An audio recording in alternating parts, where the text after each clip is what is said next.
that special? ESPN machine right now. One of the sharps, Stephen A. Smith. Worst loss last night, Timberwolves or Warriors? Thank you, Minneapolis. Isn't that super duper special? Well, what we're going to do is we're going to mesh the Timberwolves and the Warriors right now, and we are going to chat about football. Greg Papa, formerly the play-by-play voice with the Golden State Warriors. That's when I met him in the mid-'90s, the Moosey. He was calling Warriors games on radio for KNBR. I just started at Bay Meadows, went up and introduced myself. And lo and behold, here we are.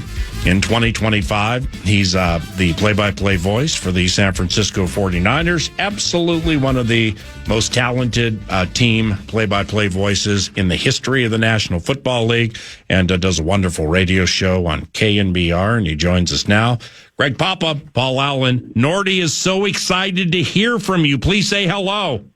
Nordy! Yes! Nordo, how are you, bro? We were just talking. I always talk to him before I come on with you, Paul. So yeah, that's good. Great to have you. Great to be on your show. We had you on our show last week, minutes before Sam, or minutes after, I guess, because we kind of knew it was coming that day. With Sam Darnold came into our NFC West, which I'm not too happy about. So we'll see how it goes. We're going to get to that momentarily, but with main man G, the Vox, were you surprised your squad traded running back Jordan Mason to the Vikings? No, they tendered him a second round tender, which is pricey, over $5 million. He was an undrafted player. Made the 13th in 2022. After the draft was over that year, they signed him. He played well. He did not go to the scouting combine that year. Didn't go to any of their All-Star games.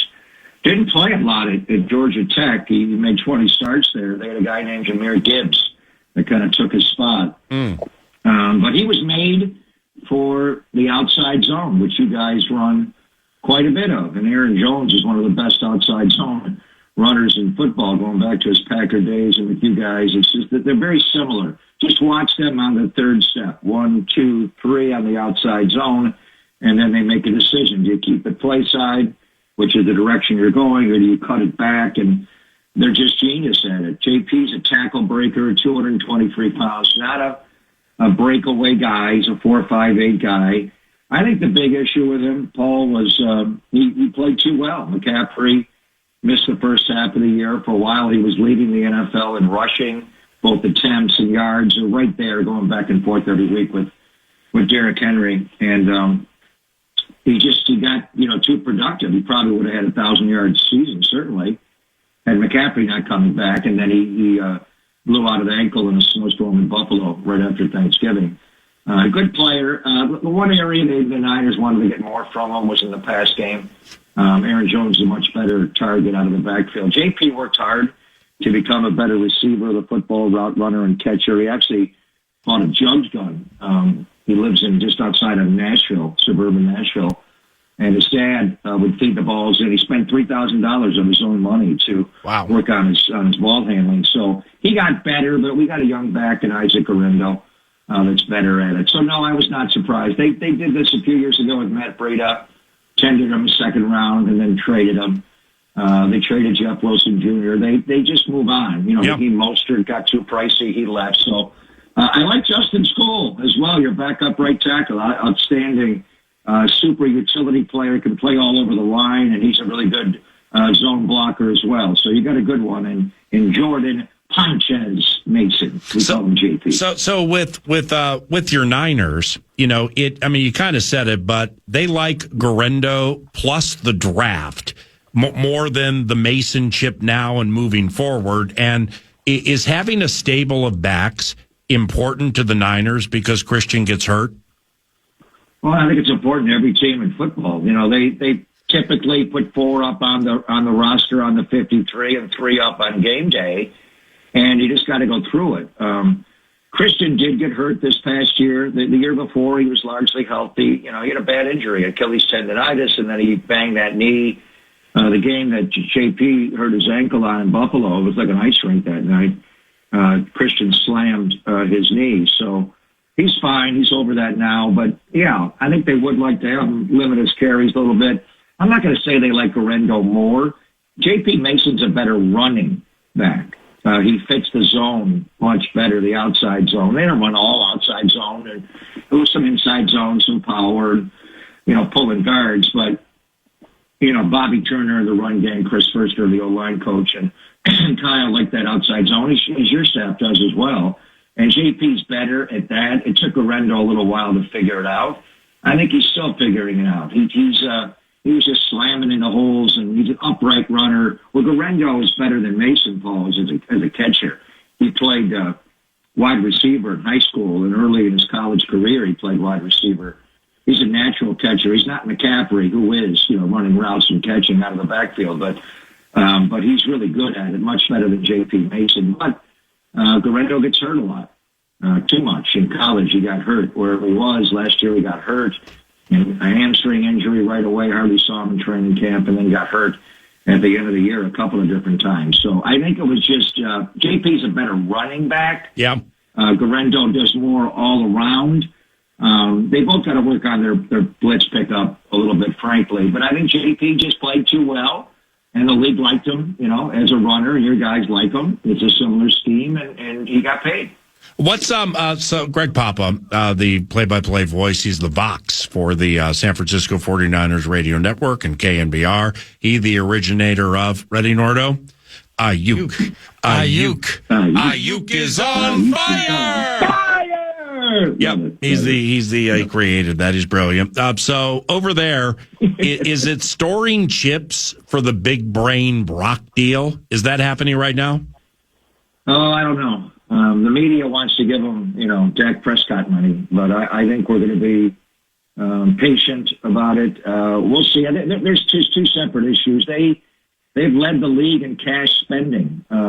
Certainly last year, well over $300 million, the owner had to pay in cash to sign players and readjust contracts whenever you convert someone and, give them a huge signing bonus. You got to write them a check or put something in escrow, within a week. So, Brock's deal is not up.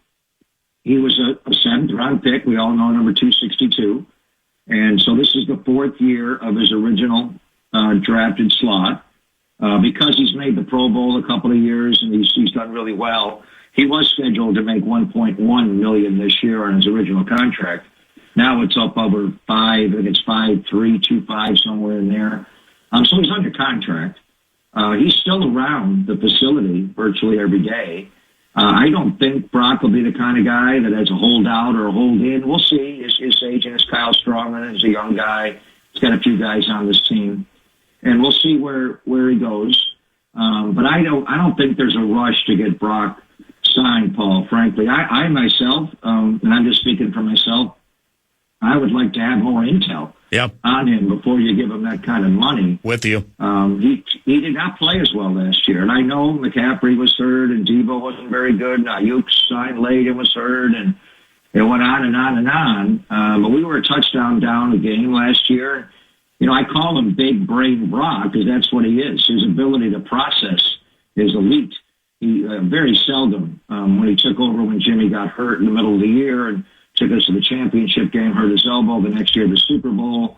He very seldom made the wrong choice where to go with the ball, hardly ever. Maybe one or a couple of games, honestly, was that strong. This past year, he made poor choices with the ball. I go back to our game in Minnesota. We had a 1st and goal on the 5-yard line. We wind up going for it on 4th down, and you broke up the pass to Javon Jennings. But we put the ball in the right hash mark and ran a boot going left to Ayuk, and Ayuk was open. And Brock rolled and just didn't throw it. He held it. I don't know if he couldn't see it around the edge or whatever it was, and Ayuk winds up running out of bounds because he held the ball too long. That's just one play. I mean, your defense confused him. You're not the only quarterback who's confused. Your defense is confusing. And he had a hard time with it the year before when we went there on the Monday night. But he made some plays before he got concussed late in that game. So my own personal thought on it is you're under contract 1 more year. You can franchise tag him.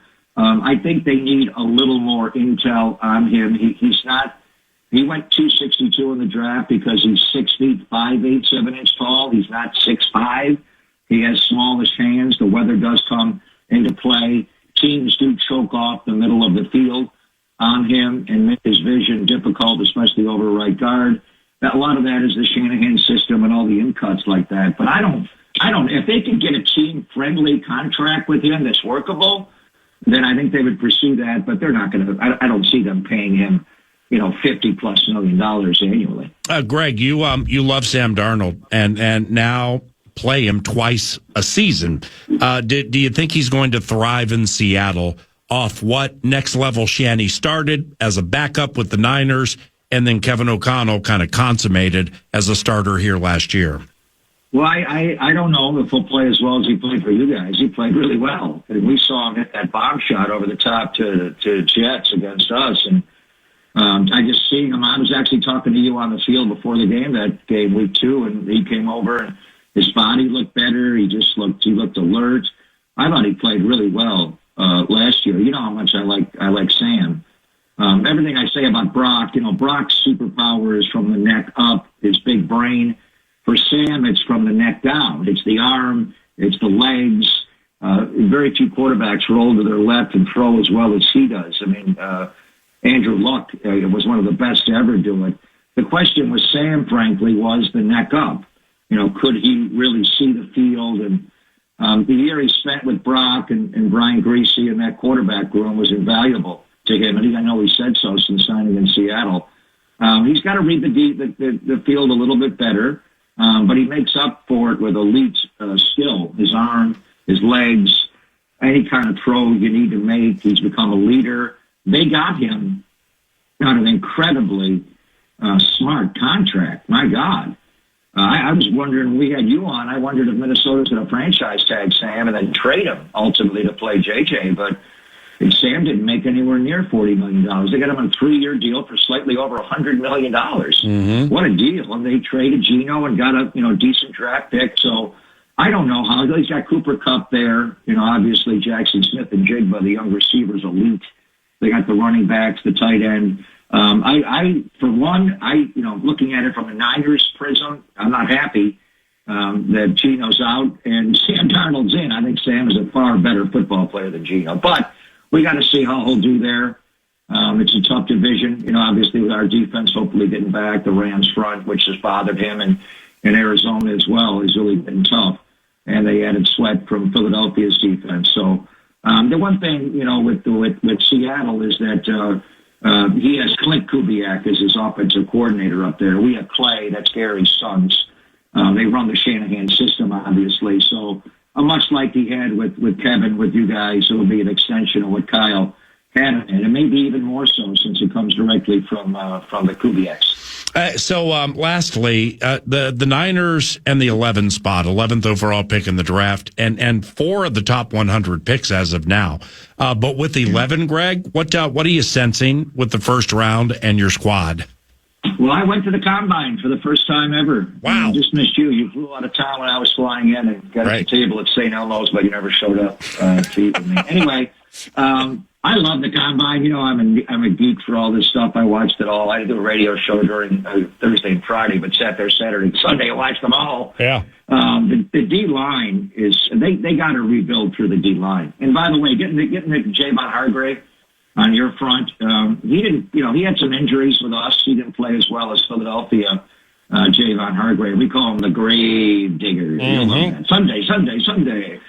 With the grave digger. So, putting him next to the guys, Jonathan Allen on your front.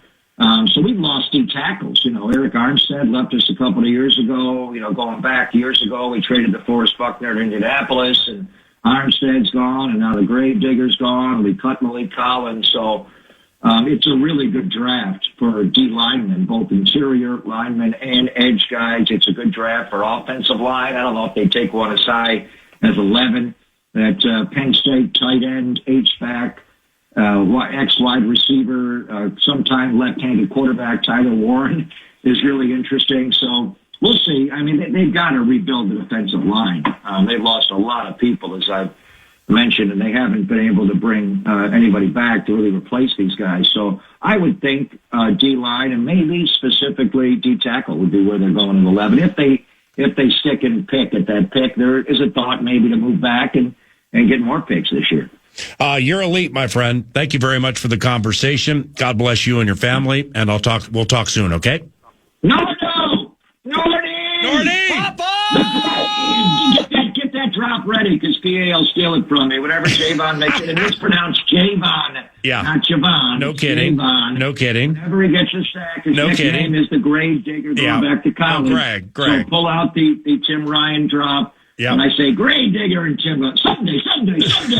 I'm sure you steal that. He's stolen everything from me. Just take that one, too. Yeah, it'll be stolen by the first game of the season. And thank you very much. In fact, Javon Hargrave playing for the Vikings as the Grave Digger. I think it fits in perfectly if I dub myself Paul Bearer Allen. Sorry, KFAN. Finch replay next. All hail the howl. Chris Finch, head coach, joins us weekly, courtesy of Second Harvest Heartland and Prize Picks. Started it with Finchy. Good morning. Good morning, PA. How are you doing today? All right, my man. 8-game winning streaks, stopped by the Pacers last night. They were down 4 starters and lost the 5th when Nembhard was tossed. So on a back-to-back, any part of the loss maybe play into the guys thinking they had that band of backups anytime they wanted them?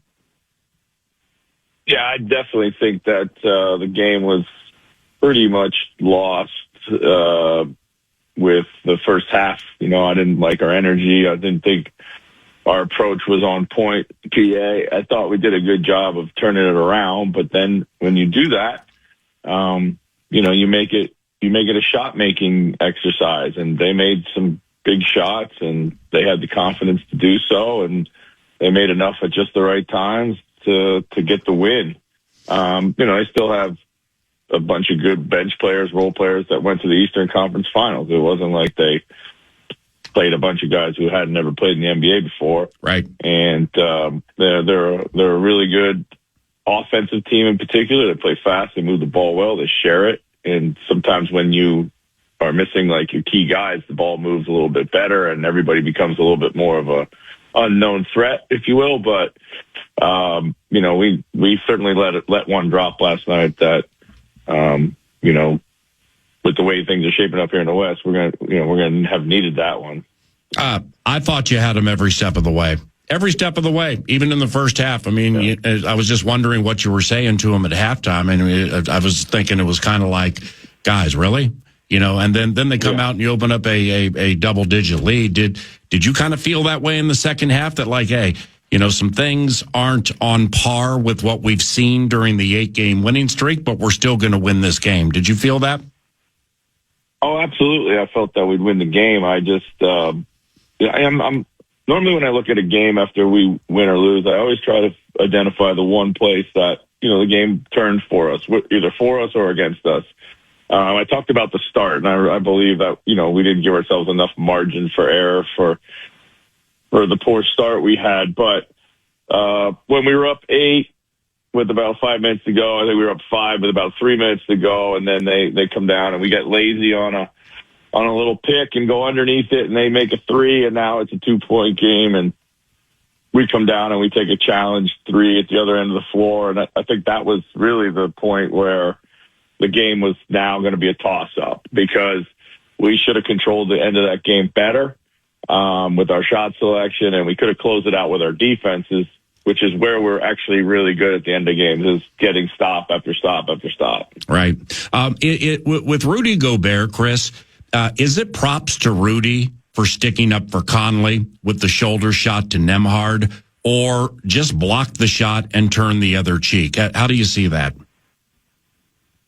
Yeah, I mean, listen, I thought, first of all, clearly a foul on Nembhard, on Mike, hit him in the face as he drove by him. That was uncalled. Rudy was wanted to take a hard foul, stand up for his guy.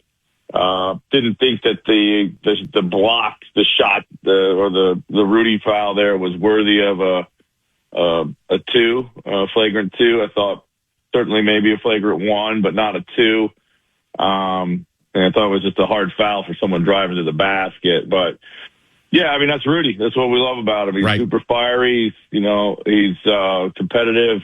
He's got his teammates back, and particularly Mike. And so can't fault him for that. What you clearly, after he was ejected, I mean, you were irate.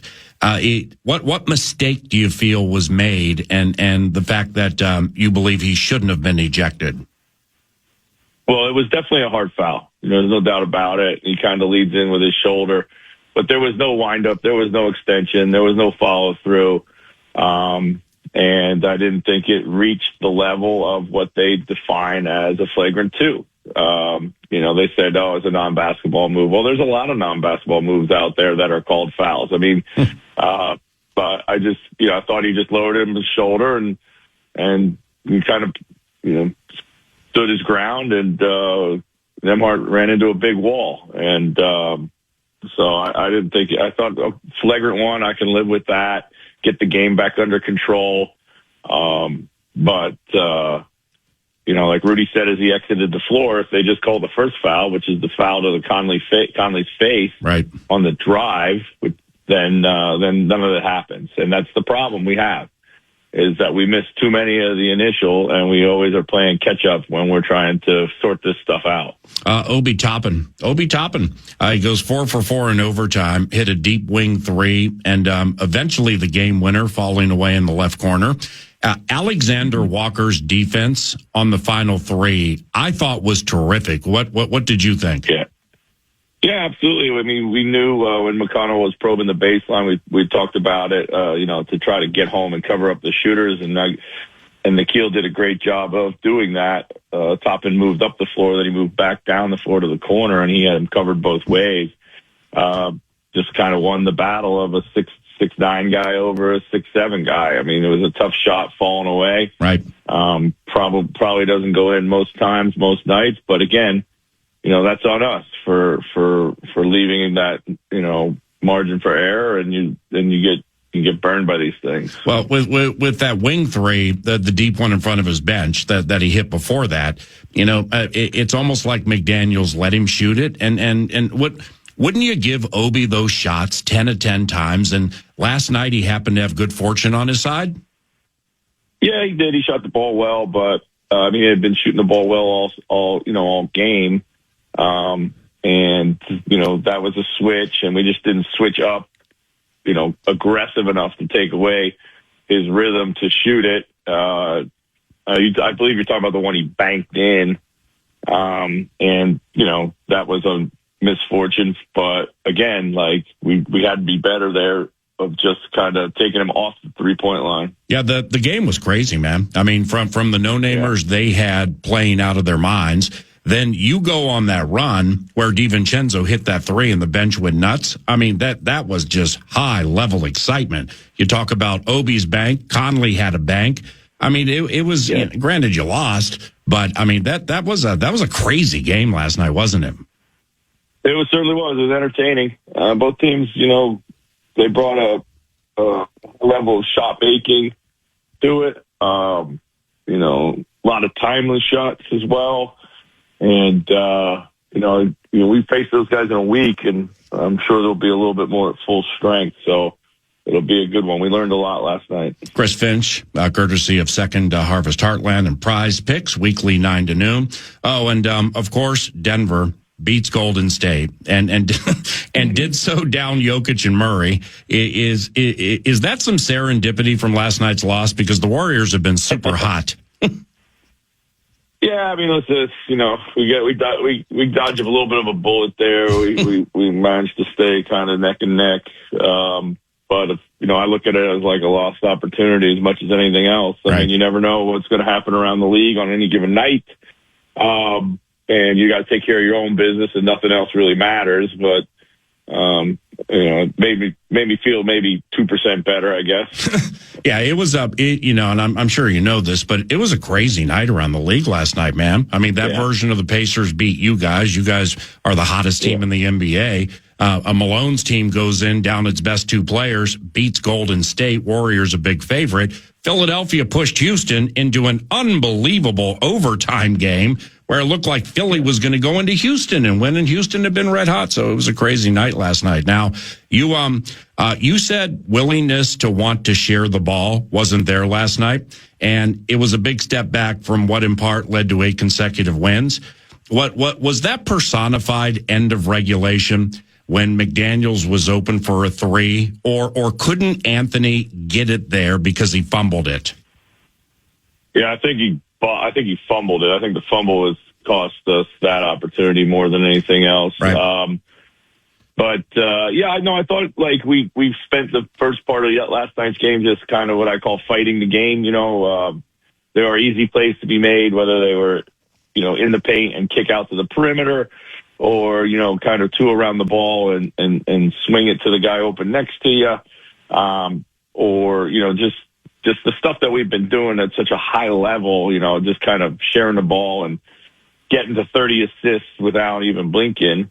Last night we had 25 assists in an overtime game. Now we did have a lot of free throws, so that's, takes assists off the board. But having said that, I just thought we spent the time fighting the game, and then we got ourselves in a mindset sometimes, okay, now we're going to look to, we became a little bit robotic, instead of making the play that was there, we tried to force something that wasn't there. And then, the next time down, we would do the opposite when the opposite was actually called for. So it just fell out of whack a lot offensively last night. And then most importantly, we went through a period where we had a chance to really take control of the game, and we come down with a couple really quick, wild shots in transition. And if they go in, we probably blow the game open, but we didn't need to swing for the fences right there. We could have kept executing and driving to the hoop and doing things that we had known were working. Chris, you mentioned the importance of discovering where the team's flaws are and covering them. And when you said it, you started with that your team's not the fastest of foot, okay, and ended with when Rudy's on the floor, we have to rebound better. So are you sensing like more contact and or box out and stuff are required? For sure. I mean, we've been an inconsistent rebounding team all season. Where it rears its head the most is down the stretch. The ability we've been forcing a lot of stops in clutch time, but we've given up too many second chance opportunities in clutch time a lot. Now, last night, I don't think that was necessarily the case. I just thought maybe in the first half they put numbers on the board and we weren't able to get bodies on them. They came in waves, and we didn't play with enough force and physicality on the glass last night as we needed to. So maybe a case in point from last night, would it be like Pacer center Tony Bradley, who never plays? I mean, he never plays. He personifies a journeyman, and he had 9 rebounds. Keeping guys like that and Obi Toppin off the boards, right? For sure. No doubt about it. They did a good job of getting to the heart of our defense early and put us in rotations, and that oftentimes leaves avenues to the rim to box out, particularly if you're not, covering one more rotation to the rim. So, and that's the thing that was missing last night. A few more for Chris Finch, head coach of the Minnesota Timberwolves. Got his 200th victory over the weekend when the team beat Utah for 8 consecutive. And when you say getting players to do things with which they are not necessarily comfortable, how key is that moving forward? And what exactly does it mean? Yeah, I think it's just another way to kind of define what role acceptance is. I think players we would never ask them to play outside their comfort level, but it's just what does the team need from you to do in certain moments or all the time. And, just getting them to embrace that. And I think Julius Randle's been a great example of that. Julius has been a high volume scorer in the NBA for a long, long time. But for us, we need him to score, of course, but we also need him to play make and rebound and guard and create pace and do a lot of other little things that takes a lot of energy. So, he's done an excellent job of really leaning into that. And that's been key to, our kind of, last couple months of good play. And ain't no doubt that, that there were times last night for you guys where you played into them winning. I mean, no doubt about that. But You know, I left that thing last night, man, where there were some tip the cap moments to the opponent. I mean, you know, Carlisle's a wonderful coach. They were strapped. Yeah. They eventually lost all 5 of their starters after the ejection. And, okay, you lost. But, I mean, I'm like, I got to tip my cap to Obi Toppin for what he did in overtime, especially. TJ McConnell, I mean, he's a super scrappy player near the end of his career. He was fantastic. And Thomas Bryant, man, on that last play against Julius, just to stand there and technically do it to perfection defensively in the key. Yeah. I mean, you just got to tip your cap sometimes, right? Yeah, absolutely. I mean, they deserve to win that game, no doubt about it. They played better than us. They made a lot of big shots and big plays at the right time. They, you know, every time it felt like we were going to take control of the game, they came right back in the game and made it a game again. You know, it never felt like we had control of the game, even when we were, you know, kind of up in the second half. We just felt like we couldn't make the big shot to put them away. We missed a bunch of wide open threes. They didn't miss those threes. So they deserved that win last night, and, you know, all credit to them. Last one, maybe 2 more here, and I appreciate the time. You were asked about the team's personality last night, and I immediately thought it's that of joy. And we even saw it last night, you know, at times. But you said timid and stressed a need to fight through it. So how much was that the case during the 8 consecutive wins, or was that kind of just a one-game thing?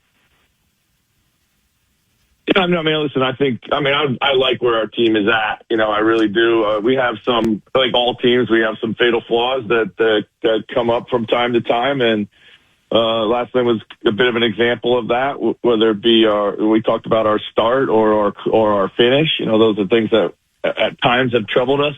But I do like the connectivity and the purpose that the guys have played with for months now. They do enjoy playing with each other. I would say that's a good assessment of our personality, is a joyous one. They play hard, you know, they do the things that we need them to do most night in terms of executing the game plan. So they're locked in there. You're not going to go 82-0. I mean, again, it's a loss on paper that we thought would be a win if you just looked it out on paper, but you got to play the games, and they, as you just said, made a lot of really good plays to beat us as well. So, by the way, lastly and in closing, your anticipatory skills were high end last night. And here's what I mean. You know, you've had to talk with the refs so much this season.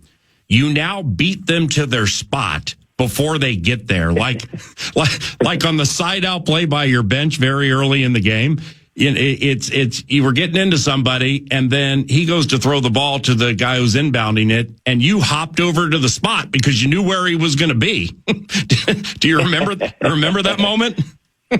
I don't exactly remember that one. So, but no, I thought last night, you know, I didn't have too much of a problem with the officiating. Just around the Rudy incident, I thought was a little bit harsh, but yeah, in general, our guys have been doing a good job leaving the referees alone and letting them get on with it. And I think it's resulted in better play for us.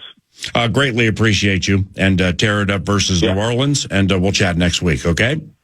All right. Thanks, PA. Take care. Yep. See you, bud. That's head coach Chris Finch, Minnesota Timberwolves weekly guest 9 to noon. You heard it to kick off the show. We always like to replay our conversations with Finch. Thank you to Prize Picks and Second Harvest Heartland as well for bringing us to coach on a weekly basis. Final segment 9 to noon around the corner. It's been reported the Vikings have signed somebody, new member wearing purple and gold. We'll hit that next.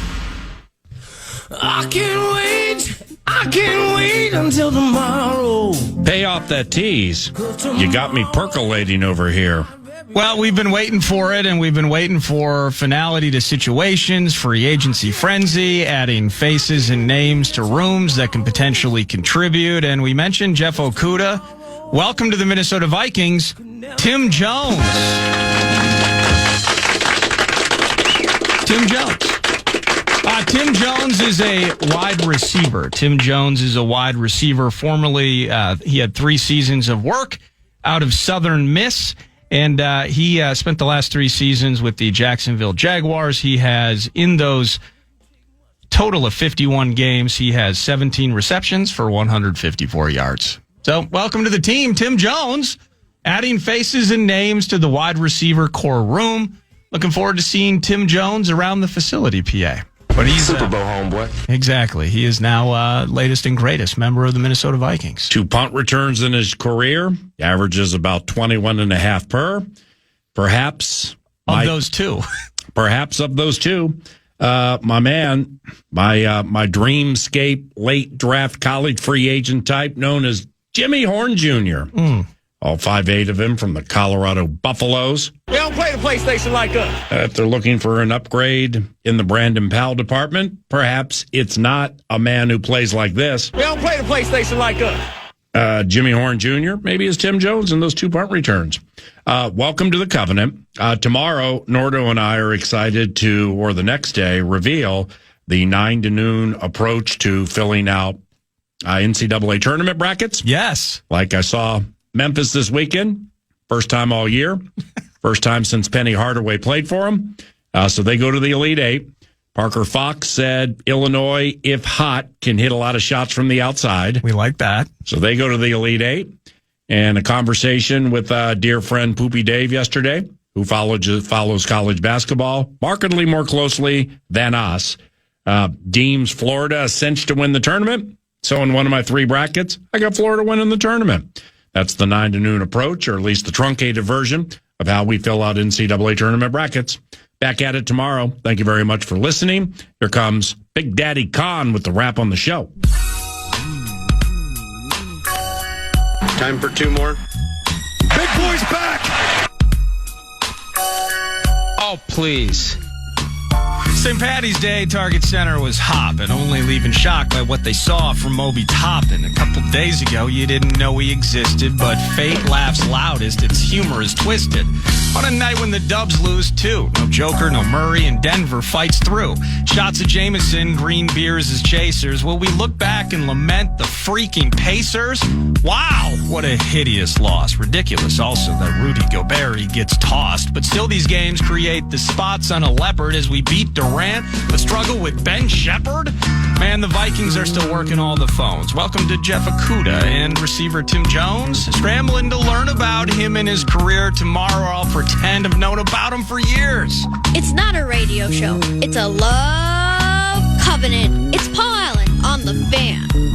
Podcast today's Paul Allen Show, or listen back to previous show and interviews by going to the iHeartRadio app or KFAN.